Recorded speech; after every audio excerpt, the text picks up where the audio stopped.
Boston's going through a time of growth in population and jobs, but also in traffic congestion and safety hazards. One result was a recent forum in West Roxbury organized by our guest after a pedestrian was killed on Center Street. We'd like to welcome the district city councilor for West Roxbury and Jamaica Plain, Matt O'Malley. Thank you much for being with us. Always great to be with you, Chris.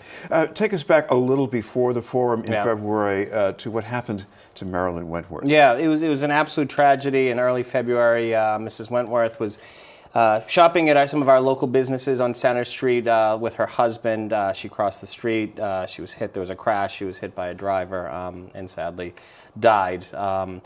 As a response, I wanted to make sure that we did everything we could to make sure what happened to Mrs. Wentworth doesn't happen again, to put every effort forward. And I reached out to the family to make sure that, A, they'd be okay with having such a public hearing and public opportunity to convene people. And they were very much a part of our meeting that we had 2 weeks ago. They really set the tone and showed incredible strength and courage as they spoke about that awful day, that awful, unimaginable tragedy, and really came up with some good ideas, as did the rest of the community, to make our roads safer.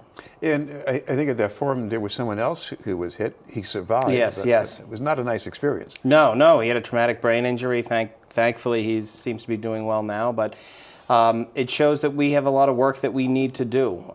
We want to make Boston a walkable city. We want to recognize that the roads aren't only for cars, and we want to do more, and we have to do a lot more. And as a result, we had several meetings with the mayoral administration, with the community.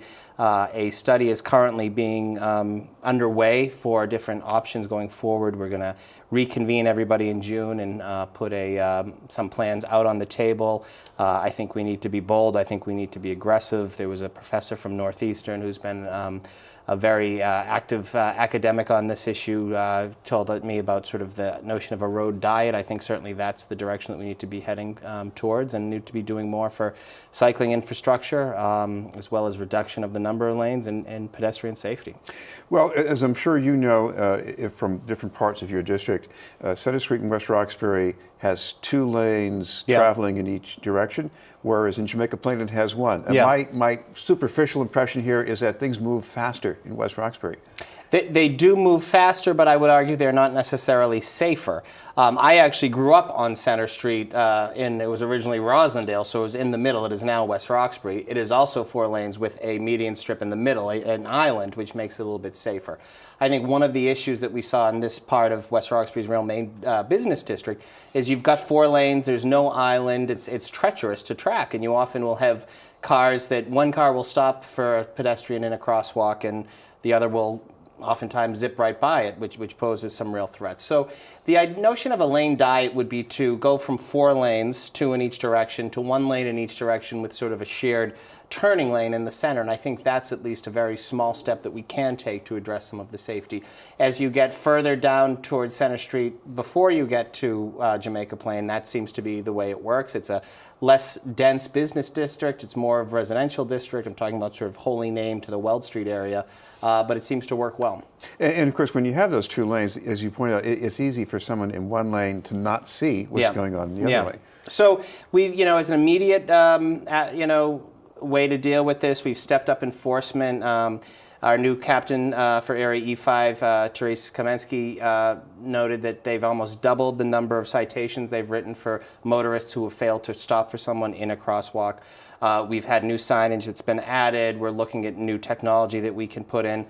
I resurrected an idea that my predecessor, John Tobin, started with these "Please Slow Down Boston" signs to add to sort of the public awareness campaign. It's a very small part, but it's part of the overarching issue that we have to do. There's a lot of work we have to do, and the most effective will be some transformative change to the way the road is laid out, and we're going to get to that as the study continues and as we reconvene in early summer. You also have your eye on a proposed fare increase for the MBTA. They need some more money. This is not the biggest increase, but at the same time, people are worried about the decline in ridership. So what do you think should happen? I am hopeful that the board, I think they're voting currently as we record this, votes against the rate increase. I don't think it makes sense at this time. It will cause fewer people to take advantage of the T. You are correct in categorizing sort of the local bus and subway increase as somewhat modest, but if you look at the commuter rail, there are statistics that a commuter rail pass for folks in sort of greater Boston, more central Boston will be paying close to $500 for a monthly pass. That is higher than a payment for a luxury car, a lease payment for a luxury car. We need to be doing more to get people to take the T. Every statistic that I've seen as a result of this proposed fare increase has shown that you're going to see ridership drop. It'll be a couple percentage points. That's not what we should be focusing on. We should be doing more, keep the rates as they are, increase the service, increase the reliability, make sure that we have more people buying into. That's going to be a better long-term strategy and make it more sustainable in the future. When I see those figures, I keep thinking the team must be losing younger riders, people who can use an app and they know what's going to happen and when. Isn't that something they got to come up to? Well, there's no question that technology is playing a role in how we get around, and ride shares have been very, very popular. They've also added considerably to the congestion on the roads, and there's been other drawbacks from it. I think if the T can provide a better product, you will see more young people use it. There's no question that things have changed now. I mean, the rideshare wasn't a concept that was even in our psyche, you know, when I was in my early 20s, for example. But it's something that works well. The T should be competing with that, and I would say the biggest sort of beneficial check in the T's column is that it is less expensive than a ride share. So let's make the service better, and you're going to get more people to use it. You know, I got to ask you about the scooters. Yes. I still think of them as a plaything. I have some people getting around in them. Why are they worth so much consideration? So for a couple of reasons. One, it removes cars from the street and lowers our greenhouse gas emissions. Two, I actually argue that scooters, electric scooters, what we're talking about here, can help bolster ridership with the MBTA. Because in many neighborhoods in Boston and in greater Boston, you don't have the same access to a major transportation hub. Jamaica Plain has the green line in certain places, the orange line and sort of the spine of the neighborhood. Once you get out to the West Roxbury neighborhood in my district, you've got commuter rail, but that's it. You've got the closest major hub would be Forest Hills, for example, which is in Jamaica Plain. By having a piloted electric scooter program, we can address the transit deserts in some of these far-flung neighborhoods, such as West Roxbury, parts of Rosendale and Hyde Park, or Mattapan certainly, while at the same time getting people and helping them move around. Now, we've seen these scooters really explode in popularity across the globe. And some cities have sort of taken a Wild West approach to saying anyone who wants to come in can come in. Others have done a more prudent approach, in my opinion, by having some direct framework in the number of scooters, where they can go, where they can be stored, where you can pick them up. But it's another example of the new technology that not only younger people, all people are using, will help address our safety on the roads, will help remove cars from the streets, and will provide a real service to people. So I've been delighted. This is an issue that I've been leading on the council level. Several weeks ago that we had a hearing, the mayor's looking at really empowering the commissioner of the transportation department to come up with a set of guidelines and frameworks for these companies, and I think it's the right step that we should be doing, and I'm looking forward to a piloted program in the not too distant future. This has been the news, and we're talking with City Councilor Matt O'Malley from District 6. Councilor, another issue you're working on is wetlands. Yes. Councilor Wu was working on this as well. Which ones in particular are you most focused on? I would say all wetlands. I think that this is something that it's surprising to me through the research that Michelle and I have been doing in this, that Boston is one of a handful of cities or towns, particularly in eastern Massachusetts, that hasn't taken advantage of the fact that the state very clearly says that local municipalities can set up as strict of a wetlands overlay protection as they deem necessary. We haven't done that, and in the midst of Boston's building boom, I worry that we're not being as thoughtful and deliberative in terms of how we're building and what we should be looking out for as it relates to sustainability, as it relates to quality of life, as it relates to flooding. I mean, these wetlands serve a real purpose. There are 200 plus wetlands in the city of Boston. They range from the Charles River to a little vernal pool near Hancock Woods in West Roxbury.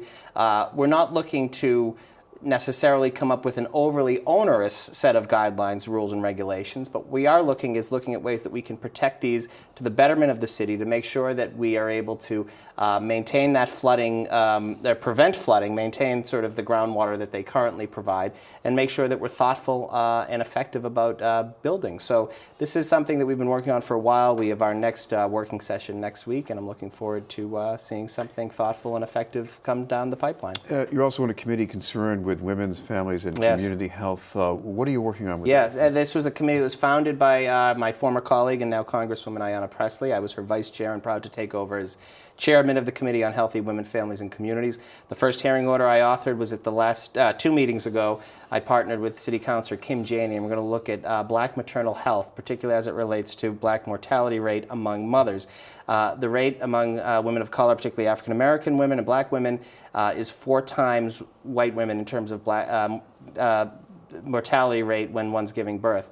That is a staggering statistic, and it speaks to the discrepancies in health, sort of institutionalized racism in our healthcare systems, and there's something that we need to do about it. While we're a generally healthy city compared to the rest of the United States, we still see that great health disparity, and this is something that we need to convene all the relevant stakeholders, talk about best practices, feel ways that we can support expecting mothers, feel that we can support mothers again, who are more likely to have postpartum depression after they give birth, 3 times more likely. There's a lot of work that we need to be doing, and we're going to be doing it. One of the other things you're concerned about, and I'm sure you're not the only counselor, there are some students from Boston Arts Yes. Academy, went up to New Hampshire to play in a jazz competition, and they got something over their iPhone that was pretty insulting. Yeah, it was a hateful, racist image that was sent to these kids. There probably were not many kids of color performing in this concert. It's outrageous that these kids had to be the recipients of such hateful, racist hazing. I wouldn't even say it's hazing. It's a hateful act. I am incredibly proud, but not surprised, that the kids did not let that change their class and their character. They did not. They were being taunted. They were being teased. It was awful racist rhetoric, and they went on and they performed beautifully, and they're just a credit to their city. That never should have happened. And I know that the headmaster of BAA and BPS has reached out to the school, and the investigation is going to continue. And I'm just proud of those kids and incredibly sorry that they had to experience that. Well, we're still waiting for some of that snow to melt, but you got ahead of things, at least with the hydrants in the city, some That's young right. helpers. So how did that turn out? This is our 4th year of doing the Hydrant Challenge. It's a great partnership I have with JP Licks. If every kid shovels out a hydrant in their neighborhood and their parents send me or use social media to tweet or Facebook post a picture of the before and after product, I will send them a $5 JP Licks gift card.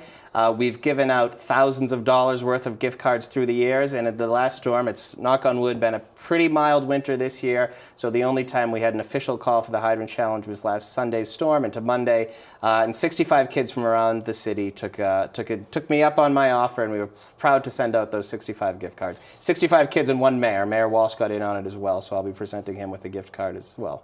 Thank you very much for being with us. Thank you, Chris. Boston City Councilor Matt O'Malley. Up ahead, we'll have high school sports with Pat Flaherty.